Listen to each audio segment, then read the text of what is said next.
Hi, I'm Lori and I love books. Today's tea is Raspberry Leaf by Traditional Medicinals.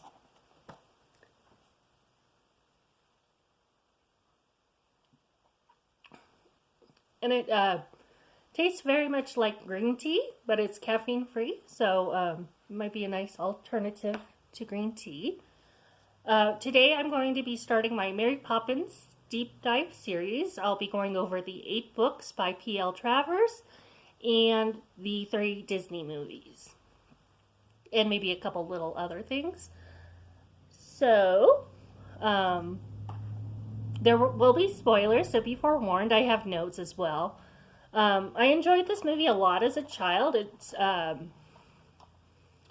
was maybe top 10. So I always wanted to read the book, and I had it on my book bucket list, and then I found this gorgeous edition of the 80th anniversary, which is red with the gold leaves, and it has the illustrations by Mary Shepard in it, which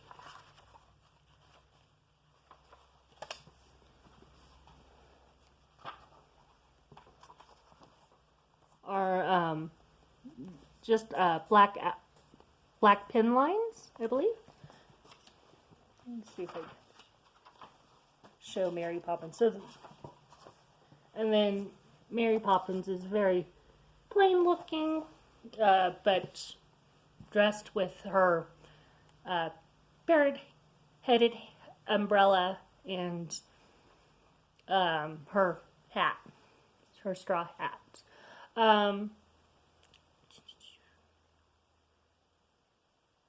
So I'll be going over the film first, my initial reactions of reading the first book, Mary Poppins, and then compare the two and add a couple more thoughts about the book. So the movie was released in 1964. It stars Julie Andrews as Mary Poppins and Mr. Van Dyke as Bert, who's basically the chimney sweep. He is kind of a jack of all trades. He does music numbers in the park. He does chalk drawings as well. And I think this film has a good balance of dialogue, plot, and musical numbers with the songs. I really enjoyed the practical effects. So even though this is an older film, I think it's still very enjoyable to watch today. And it's a combination of real life and animation, and I think it's very playful and creative. My favorite scene is when Mary and Bert are having tea and being served by the penguins that are kind of all jumping and sliding and acting really cute. When they're having tea on the ceiling with Uncle Bert, I always laugh. And Uncle Bert is played by Ed Wynn, who also was the Mad Hatter in Alice in Wonderland in the Disney cartoon version. And my favorite song is Jolly Holiday, which is sung by Bert, or Mr. Van Dyke. And the other thing I really loved about this movie was Mrs. Banks. I thought she was just lovely. She's played by Glennis John, and she just seemed like a very loving, caring mother who also wants to be helpful to her community as well. And I just always think she's just, like, when she's on the screen, when she's on being shown, it's always, like, makes me smile. She just seems like such a sweet person. So all of these made me want to read the book. So when I found this, and I read the first book, Mary Poppins, my initial reaction was confusion. The book is a series of short stories. It's not a novel. It takes place over a period of time. It doesn't really specify how much time, though. It starts with Mary Poppins coming in on the wind, and then when the wind changes, she leaves. So maybe a couple months. I don't think it would be a whole year, but it could be.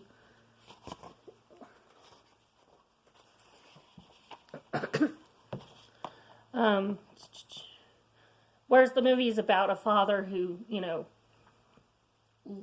loses his job because of his children, but realizes that, there's more important things than work. So, and he winds up becoming more present in his children's lives. Excuse me. The similarities between the two are the small things, like the parrot-headed handled umbrella, the which only talks in one of the stories, and it's in one of the later books. The spoonful of sugar, the tape measure, which I think it makes at least 2 appearances in the series, but maybe 3. And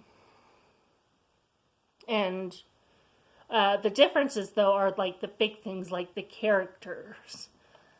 The movie, Mary Poppins, I'll show you back. She's loved by all. Everybody is enjoying her presence, whereas in the book, she's much more intense and to the point that, she comes across a bit scary at times because she's so intense.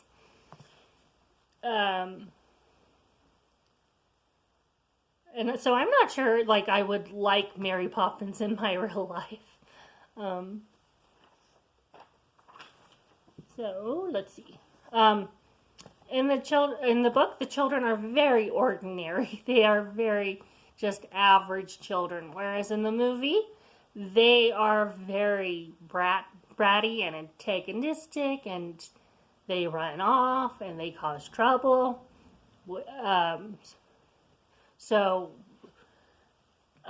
Like in the book, it could be any child could read it and go, "Oh, I'm like John," or I'm like Jane, or I'm like Michael.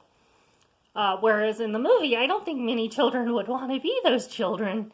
John and Barbara are also the younger infant twin siblings of Jane and Michael.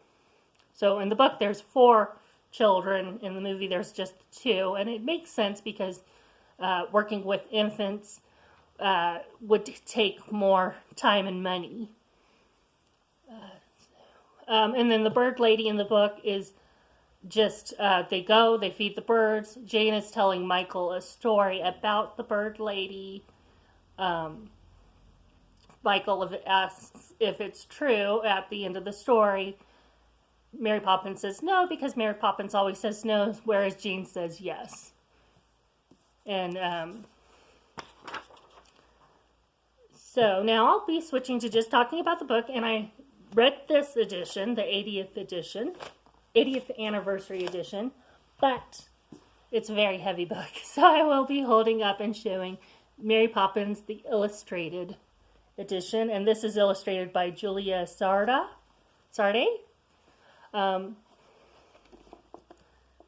And this Mary Poppins is a little less plain, I think. So, let's see. Okay, and, sorry, there's a loud truck going by. Like I mentioned, this is a series of short stories, and 3 of the stories I really liked the best. So, my 3rd favorite story was Mrs. Lark's Andrew, which is chapter 4, and it's of the little puppy dog.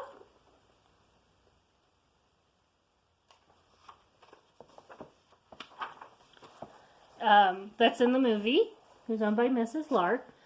He runs away, and when he comes back, Mary Poppins interprets his barks and lets Mrs. Lark know that he wants Willoughby, who's like a mutt, to come live with them. And she's, reluctant at first, but eventually decides that, yes, Willoughby can come live with them.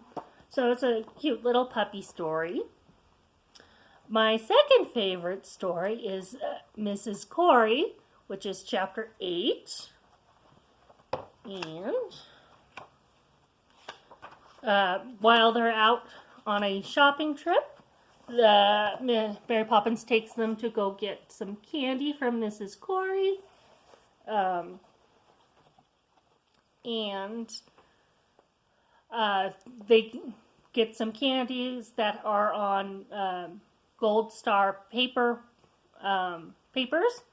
And so they save the gold stars and they keep them in their nursery. And that night, Mary Poppins takes their stars and they see from the window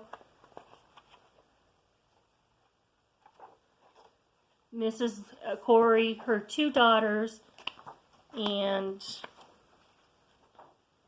Mary Poppins gluing the stars in the night sky. Oops.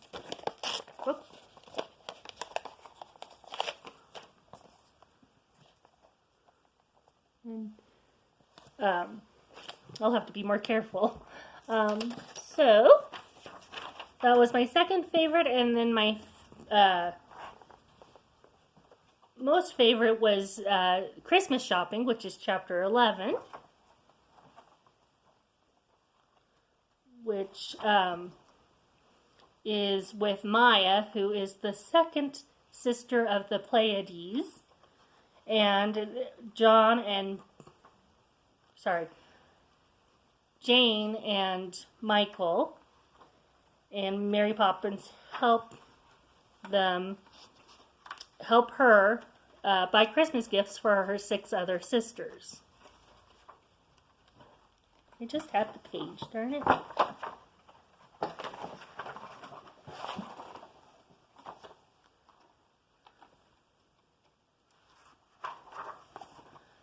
So in the illustrated one, she's just like a little wispy. But in this one, she's illustrated like that. And so Mary Poppins gives her a gift as well. And it was just I think a really cute story about a star coming down to buy Christmas gifts.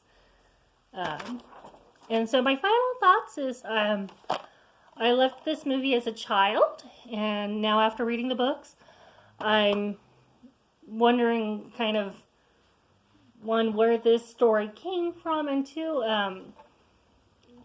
is this not as positive a story as it seemed to be? Because instead of it being about a woman, Mary Poppins, and her charges, it became about a man who, Mr. Banks, who loses his job, and then Bert also goes from being a very small character in the books to being an equal to Mary Poppins, and it's like, it makes me wonder if it's misogyny, you know. I'm hoping that Mr. Banks explains, or Saving Mr. Banks explains where this movie came from and why they went that way. I get that, you know, showing a bunch of short stories on film might not be entertaining to some, but it seems like you could make the movie about, you know, Mary Poppins somehow, about, you know, her having to help these children grow more. Like, it could have been about the children, it could have been about Mary Poppins, but instead it's about these two very small characters being increased into being main characters, because Mr. Banks is mentioned very little throughout the series. They do give a little bit more detail about him towards the end of this 8 books. And Bert, Mary Poppins and Bert go on one date in the book, and then they meet a couple more times. And it's obvious that they like each other, but they're not spending all day, every day with each other. So it makes me very curious what led to this movie coming out. And then, so I'm hoping I'll understand it after watching Saving Mr. Banks, why there is this huge difference between the book and the movie. So what do you think about Mary Poppins? Have you read it? Do you have the same kind of questions I have? Did you have a different favorite part of the book or the movie? Let me know in the comments. I would love to hear what you think. I'm also on Instagram at Lori_loves_books. And you can join my Children's Classics Club on Goodreads. For May, we read From the Mixed Up Files of Mrs. Basil E. Frankweiler, which I will be putting a review of that on this channel soon. And then this month, we're going to read The 100 Dresses by Eleanor Estes. So I hope you have a lovely time reading. Bye!